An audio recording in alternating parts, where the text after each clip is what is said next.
Charles Smith sat alone in the dim light of the rundown boarding house, the thin walls doing little to muffle the distant clang of mining equipment echoing through the Appalachian twilight.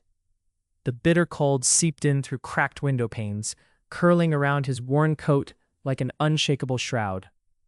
Once a respected captain of the merchant fleet, Charles had become a ghost in his own life, haunted not by specters of the ocean, but by the unforgiving memories of that stormy night when he abandoned ship.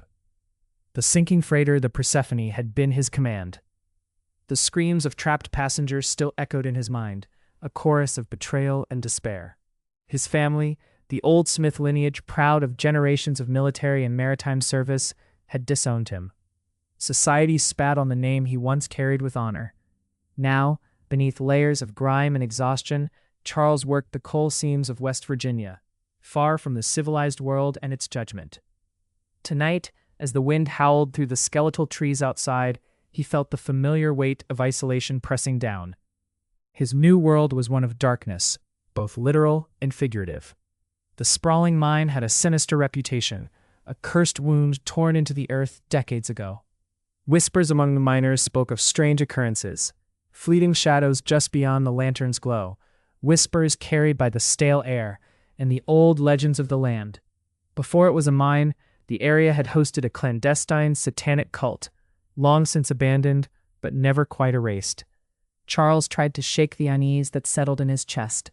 His only solace was the company of a few coworkers, Ravi Malone, the young engineer with a steady hand and a hopeful heart, and Max Turner, a gruff and enigmatic man who arrived with a murky past. Mag's reputation as a troublemaker preceded him, but Charles had learned to keep his distance.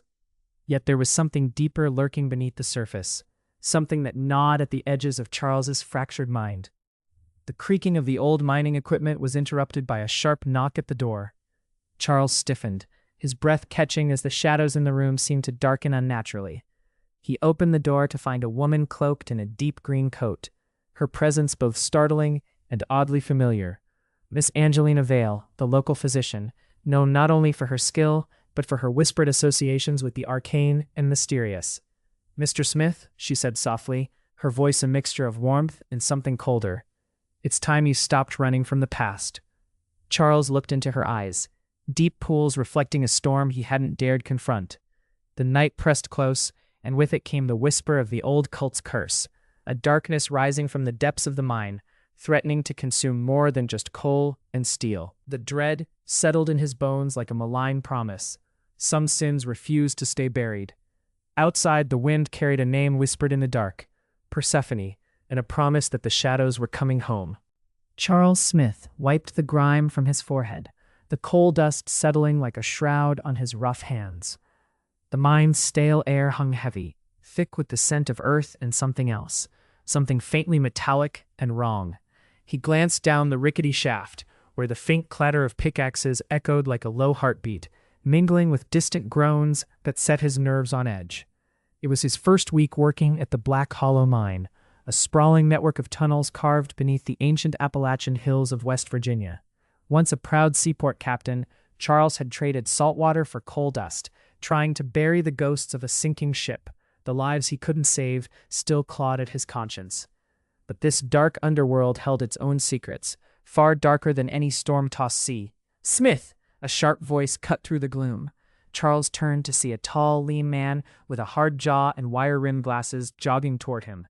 "Ravi Chen," the man introduced himself with a firm handshake. "I'm the engineer overseeing this operation. You're the new guy, right? Heard about your sea days." Charles nodded, careful not to reveal too much, trying to keep my head down. Ravi's eyes softened. "We all carry our burdens. This mine, it has a way of digging them up whether you want it to or not." Before Charles could reply, a rough voice interrupted. "Don't get too cozy with him, Smith." A large man stepped from the shadows, his face marred by a jagged scar and eyes that held wild desperation. Mick Sullivan, just passing through. Something in Mick's sneer set Charles's teeth on edge. Rumors swirled among the miners. Mick was an escaped convict, hiding under an alias, stirring trouble beneath the surface. Yet the mine's dangers made them ill-equipped to exile him. That night, as Charles descended alone into the mine, the shaft seemed alive. Whispers slithered along the walls, cold fingers brushing his skin. The lantern's flicker cast grotesque shadows, twisting stalactites into gnarled claws reaching for him. He stumbled upon a cavernous chamber, vast and unnatural, where the walls were etched with strange symbols, twisted sigils that felt older than the mountains themselves. The air was thick with an oppressive weight, pressing on his chest, stealing his breath.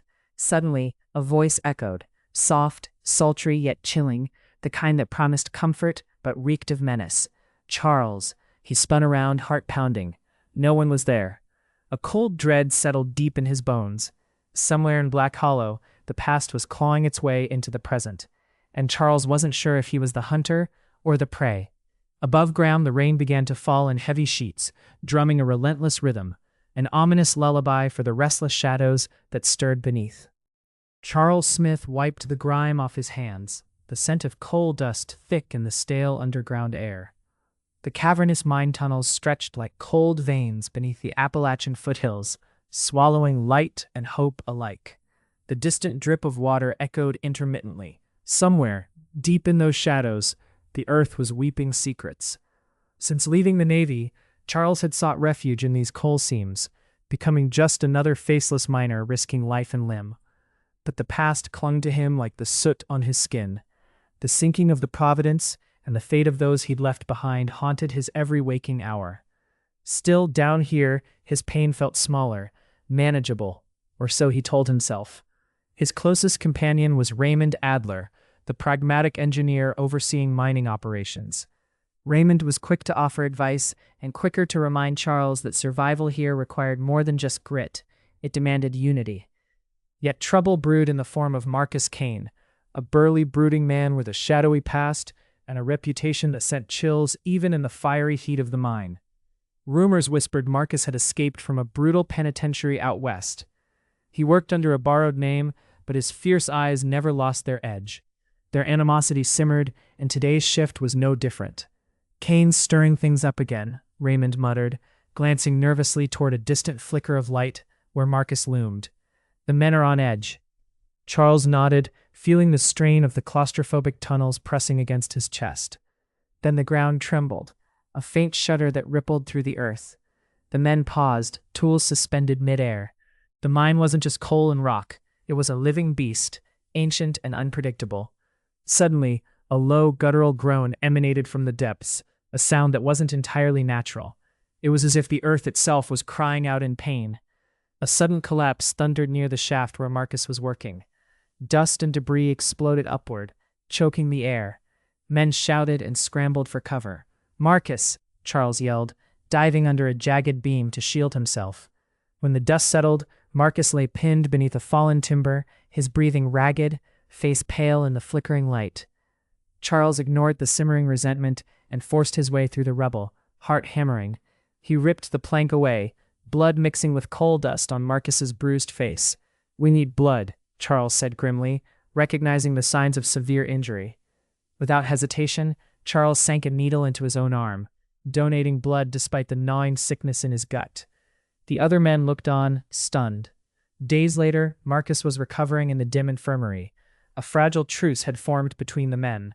Marcus's gratitude was quiet but unmistakable.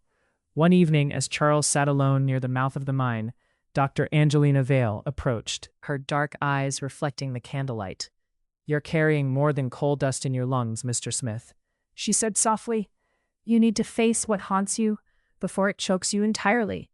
Charles looked away, the weight of her words settling over him like a funeral shroud. But before he could answer, a chill wind swept through the open shaft, carrying with it an ancient, whispered chant, a language not spoken for centuries, yet eerily familiar. From deep within the earth, the mine seemed to breathe, alive with something older and darker. And as Charles stared into that abyss, he realized the past wasn't done with him yet. The ground beneath their feet suddenly shifted again, a low rumble promising that the night shadows hid more than just dust and rock. Something was awakening. Charles Smith wiped the grime from his forehead, his breath shallow as the stale air of Black Hollow Mine pressed against his lungs. The coal dust clung to his skin, but it was the oppressive silence that gnawed at him the most. The clang of machinery had long since faded, replaced by a heavy stillness that seemed to throb with unseen life. Beside him, Jack Malone, an engineer with sharp eyes and steady hands, checked the gauges with practiced precision. But even Jack's usual calm was fraying. Their uneasy alliance with Mike Callahan, the burly man with a criminal past, had brought temporary peace, yet something deeper stirred beneath the mine's jagged walls. "Charles," Jack whispered, his voice barely audible over the creaking timber supports. "You feel that? Like the walls themselves are closing in?" Charles nodded, swallowing the rising tension. The mine, carved into the hills of Appalachia decades ago, had a dark history. Before it became a coal pit, the land had been home to the Blackwood estate, an old aristocratic family whose name still hung heavy in local superstition. Rumors whispered that the Blackwoods dabbled in dark rituals, that beneath their mansion lay cryptic chambers, forgotten places where shadows danced with sinister intent. Angelina Vale, the town's physician and Charles's anchor through this madness, had warned him. The land remembers, Charles. Places drenched in sorrow and ritual never truly rest. Her words echoed now, twisting with every heartbeat. A low rumble shook the tunnel, dust cascading from the timbers above. Mike's gruff voice cut through the silence. "We need to keep moving. The air's getting thick. Something ain't right." They pressed on, deeper into the mine's bowels, where the walls bore strange carvings, symbols Charles recognized from old tomes Angelina had shown him. Pentagrams twisted by time, inscribed in a forgotten tongue. The echo of footsteps behind them quickened, though when they turned, only shadows stared back. Jack's flashlight flickered, plunging them into near darkness.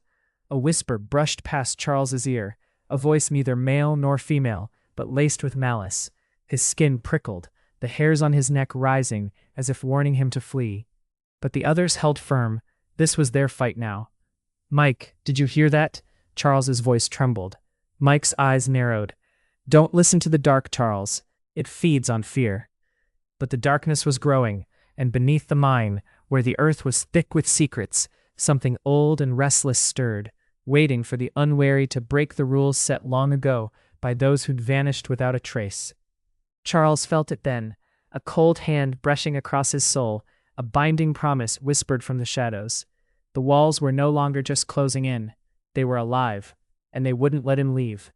The ground shuddered beneath their feet, and somewhere deep below, something began to stir, awakening after decades of silence. And in the choking dark, Charles knew the true horror had only just begun. The cold, damp air of the Blackthorn mines pressed heavy against Charles Smith's chest as he descended deeper into the labyrinth of tunnels. Flickering lantern light cast elongated shadows that danced like specters on the jagged walls, each step echoing a hollow reminder of the lives buried beneath centuries of coal and despair. The subterranean silence was broken only by the distant drip of water and the occasional groan of shifting earth, a grim symphony that whispered warnings no man dared heed. Charles wiped the grime from his forehead, his fingers trembling slightly. The past clung to him like the soot on his skin, a weight far heavier than the coal he hauled. Since the accident that had branded him a coward, Charles had sought refuge underground, hoping the darkness would smother the relentless guilt. But now, at the heart of this forsaken place, the darkness was no longer just a refuge. It was something alive. "Charles," a voice called softly from behind, breaking the silence. It was Marcus Reynolds, the mine's chief engineer, a steady presence in the chaos below. "We've got trouble near Shaft 7. The water's rising faster than expected.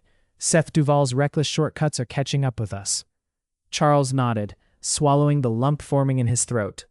The owner's greed had poisoned the mine's very veins, turning it from a place of labor to a tomb waiting to be sealed. Marcus's steady gaze met his. "We need to warn the others. If this flooding gets worse, there won't be enough time to get everyone out." Before Charles could respond, a low rumble shuddered through the ground. The lantern lights flickered violently, threatening to go out. Somewhere deep in the bowels of the earth, a door, old and rusted, creaked open, releasing a cold draft that smelled of rot and something far worse. "Did you feel that?" Marcus whispered, stepping closer. Charles's heart pounded as a chill slid down his spine, as if icy fingers traced the lines of his face. The tales the miners told about the old Blackthorn estate ruins and the satanic cult that had once thrived here, suddenly seemed less like folklore and more like an ominous prelude. The land beneath held secrets, dark and restless, and tonight they were waking.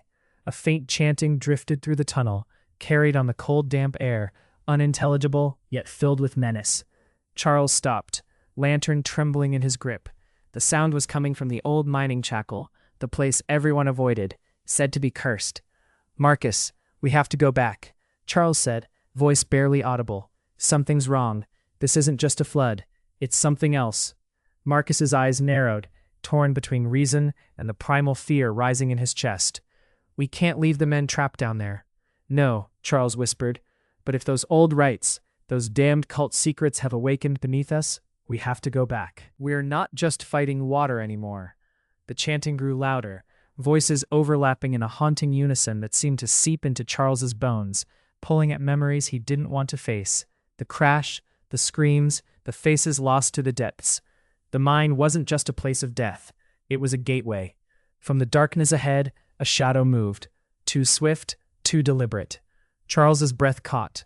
He raised his lantern higher, and the dim flame revealed eyes, not human, glowing faintly from the blackness. The breath of the underground turned to ice. The stale, suffocating air of Black Hollow Mine clung to Charles Smith's lungs like the guilt he bore, an eternal weight pressing down, nearly crushing his resolve. Every step echoed hollowly against the slick stone, the flickering lantern light casting monstrous shadows that danced like specters on the walls.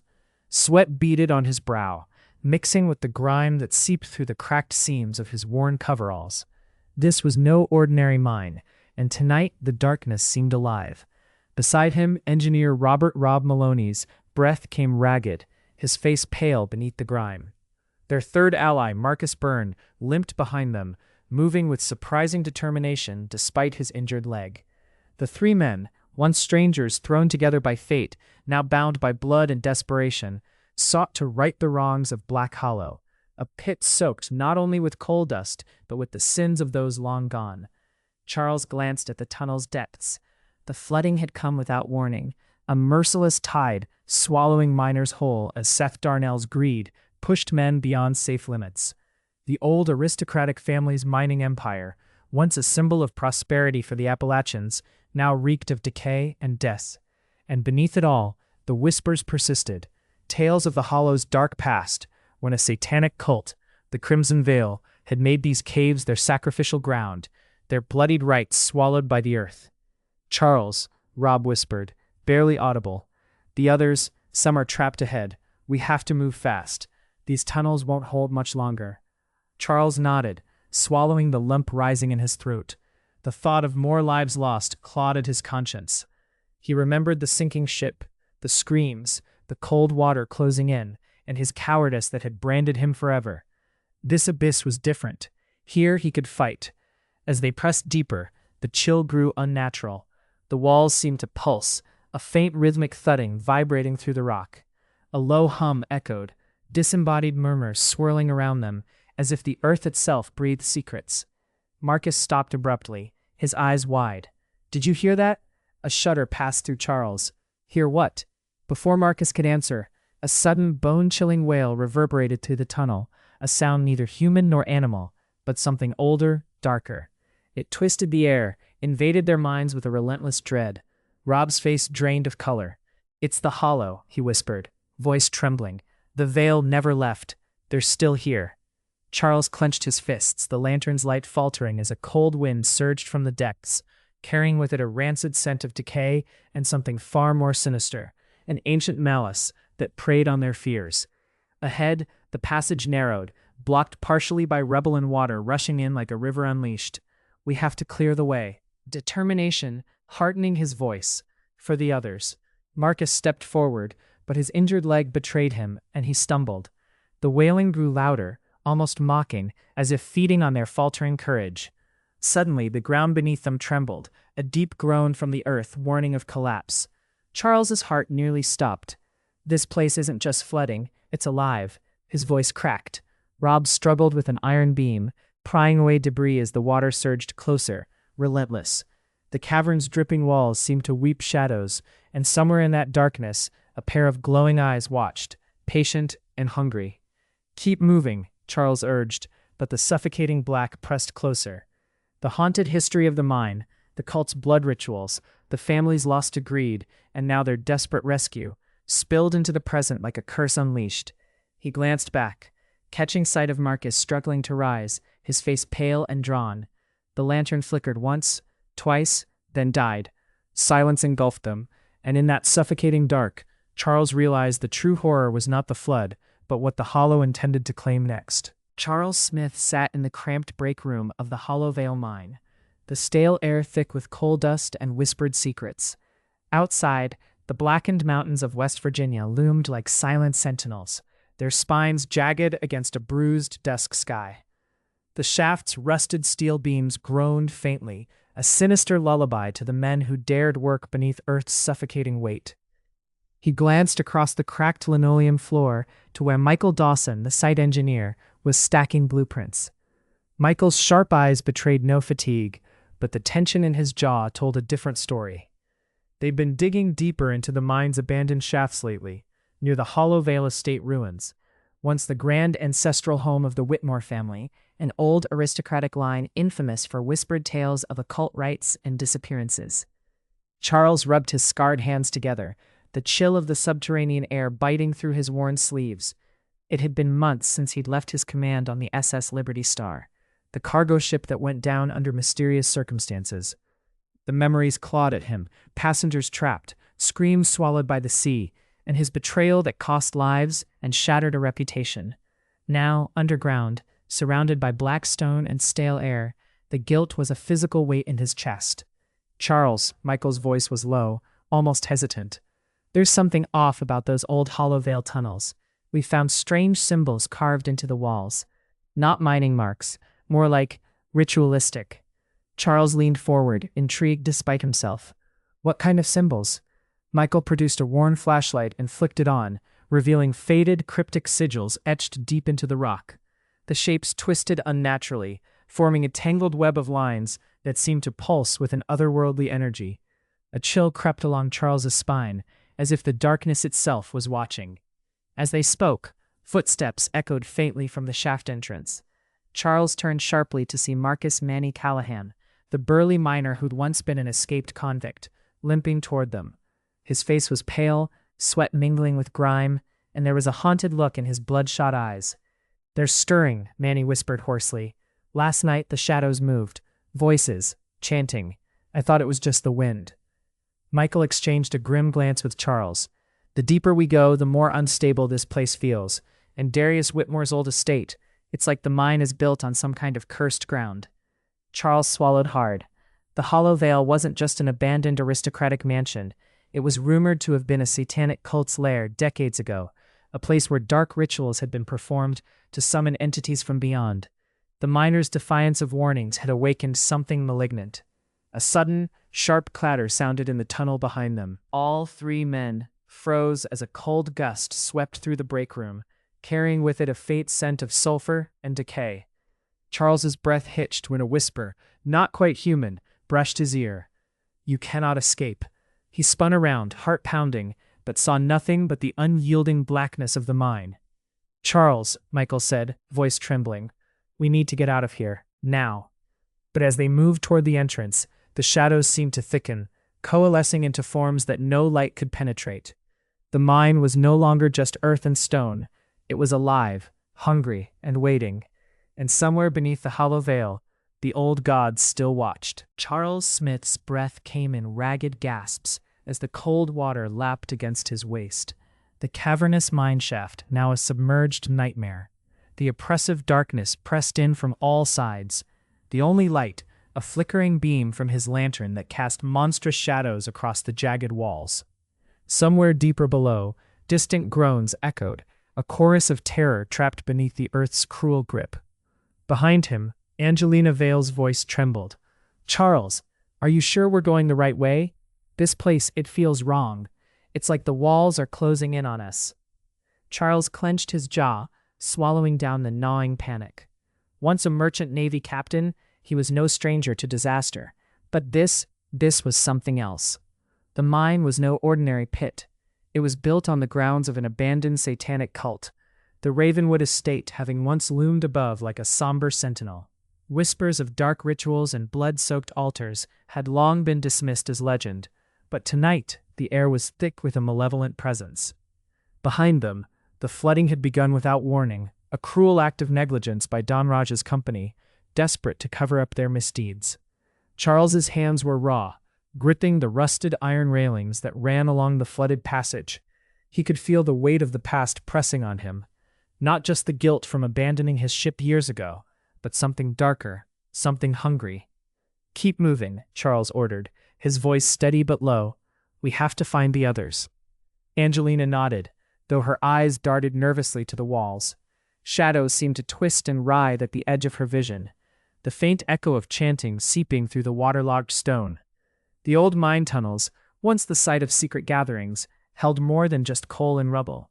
They held memories, curses etched into the very foundation. Suddenly, a chilling scream burst through the stagnant air, distant but unmistakably human. Charles propelled forward, heart pounding. "That's Margot. She's trapped." As they hurried deeper, the water rose swiftly, icy fingers clutching at their ankles. Charles's mind raced. Ravi had been injured in the initial collapse, and Margot was known for her stubborn bravery. The rescue was becoming a fight against time and against something far more sinister lurking in the shadows. Angelina stopped abruptly, her breath hitching. "Charles, listen. Do you hear that?" A low, guttural chanting, words in a language archaic and cruel, rose from the flooded cavern below. The air thickened, as if the walls themselves whispered secrets meant to drive men mad. Charles's lantern flickered violently, plunging them into near darkness for a moment. When the light steadied, a figure loomed just beyond the glow, Mongdal's battered form, eyes wide but unseeing, mouth moving in a silent prayer to whatever dark force had claimed this place. "Help me," he rasped, his voice barely audible, a plea for salvation swallowed by the depths. Voice barely audible over the rising water. Charles moved forward, hope warring with dread. But as he reached out, the ground trembled violently beneath them, and the tunnel wall behind exploded in a cascade of water and debris. The flood surged forward like a living beast, swallowing their path and trapping them in a watery tomb within Ravenwood's haunted catacombs. The last thing Charles saw was Angelina's terrified face, illuminated by the flickering lantern, before the darkness engulfed them all. The mine had claimed them, and something older, darker, stirred beneath. The air in Black Hollow Mine was thick, choking with the metallic scent of wet earth and the bitter sting of coal dust. Charles Smith's boots echoed hollowly, swallowed almost instantly by the oppressive darkness. His lantern cast long, trembling shadows that danced on the jagged walls, a macabre ballet with no audience but the dead. Above them, the storm raged with relentless fury, sheets of rain hammering the surface like a relentless army of specters. The flooded tunnels had turned the mine into a watery crypt, swallowing the hope of the trapped men below. Each second stretched into an eternity, weighed down by the knowledge that every breath taken might be their last. Charles glanced sideways at Mr. Henry Malone, the young engineer whose pale face was streaked with grime and panic, yet eyes burning with stubborn resolve. Behind them, Thomas Crane, escaped convict turned reluctant ally, hauled the rope with desperate strength, his hands shaking but determined. "We have to reach the lower shaft," Malone whispered, voice strained. "If we can break through the floodgate, the water will drain. We'll have a chance." Charles nodded, his throat thick. "Keep moving. We're not leaving anyone behind." But as they pressed deeper, an unnatural chill seeped into the air, a cold that gnawed not just at their skin, but at their very souls. The mine's shadows grew heavier, no longer just absence of light, but something sentient, watching, waiting. They reached the collapsed passage near the old cult site, an abandoned network once rumored to host dark, unspeakable rites. The miners had long whispered of strange symbols scratched into the walls, and at night, faint chants drifting like a curse from the depths below. Charles steeled himself. This place, it's not just the mine that's killing these men. Suddenly, from the blackness ahead, a low murmur rose, an otherworldly chorus that clawed at his mind. He gripped his lantern tighter, the flame flickering perilously. "Malone, did you hear that?" he breathed. Before Malone could answer, a shadow slithered along the wall, a shape too fluid, too alive. The rope jerked violently as a scream echoed from behind them, raw and broken. "Thomas!" Charles spun, heart hammering. But Thomas was gone. In his place was a grotesque silhouette, half human, half something else. Eyes gleaming with a malevolent hunger, mouth twisted into a cruel grin. The curse of Black Hollow Mine had awakened, and it hungered for more souls. Charles raised the lantern, flames guttering as the creature advanced. "We're not done yet," he muttered, fingers trembling. "Not until we save them all, or die trying." The water around their feet rippled, as if the mine itself breathed, alive, hungry, and waiting. And from the depths, the drowned shadows whispered their eternal welcome. The rain had not ceased for hours, hammering the tin roofs of the Black Hollow Mine like an angry drumbeat. Charles Smith stood at the edge of the murky water, pooling in the flooded shafts, his boots sinking into the slippery, coal-black sludge. Every shadow around him felt alive, whispering secrets from the depths he wished he could forget. Behind him, the faint crackle of the radio held the last breath of hope. The voices of the trapped men, his brothers in the darkness, were a fragile thread pulled taut by despair. Charles clenched his jaw, recalling the faces of those he had sworn to save. "Charles, you need to move now." Angelina Vale's voice came steady but strained through the receiver. Her words carried the weight of the storm outside and the storm within his heart. She had been his anchor since the toxic weight of his past had threatened to drown him, and now she was the only light in the overwhelming gloom. Beside her, Caleb Morgan's coughing fit broke the silence. The engineer's body weakened, but his spirit unbroken. Caleb had been the one to first expose Seth Dunning's greed and callous disregard for safety, the aristocrat who ran Black Hollow like a dark puppeteer. Seth's family had built the town, their vast estate looming like a tomb on the hill, but inside the mine, their legacy was death disguised as profit. Charles' mind flickered to Marcus Kane, the escaped convict who had become their unlikely ally. Marcus had sacrificed himself during the initial flood, dragging out men from the relentless black water. The ghost of his sacrifice lingered in every wet stone, every labored breath in the dark tunnels. The radio crackled again. "Charles, the air's thinning. We don't have much time." Charles swallowed hard, stepping toward the flooded entrance. His hand brushed against the cold steel of a rusted iron cross embedded in the wall, a relic from the old cult that had once cursed this land, long before Black Hollow's coal was touched by man. The satanic rites performed here centuries ago, whispered in town legends, now felt terrifyingly real beneath his skin. "You can't do this alone." Angelina's voice came again, almost pleading. He shook his head, the weight of his guilt anchoring him. Saving these men was more than redemption. It was penance.